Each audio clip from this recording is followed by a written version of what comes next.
There is a question, is the attitude of Islam to history. And in fact, what we find, the basic attitude is that all history is in fact an Islamic history. That means that all the major figures of history basically are Muslims. From Adam down to our own time.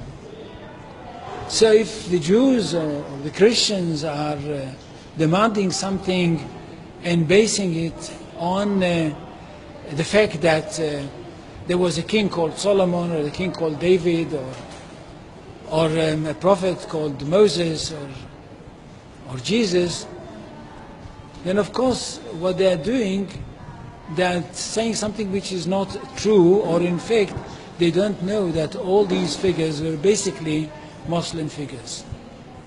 They were, in fact, since the creation of the world there is only one religion, and this is the religion of Islam.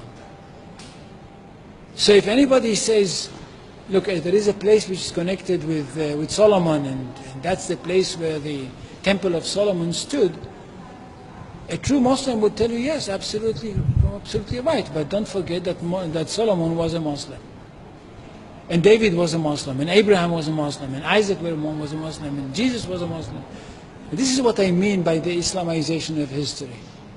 And you can understand that through Islamization of history, you've got Islamization of geography. Anywhere which was connected with these people, or with these prophets, which were all Muslims, becomes a Muslim territory. And therefore, when Islam was not in that area before Muhammad came to it, but it should have been there. In that area, I mean in the Middle East or other parts outside the Middle East, which are now Muslim parts.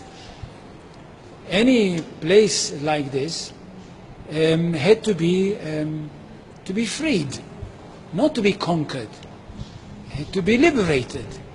So Islam appeared in history in the time of Muhammad, or reappeared in history from their point of view, reappeared in history as a liberator.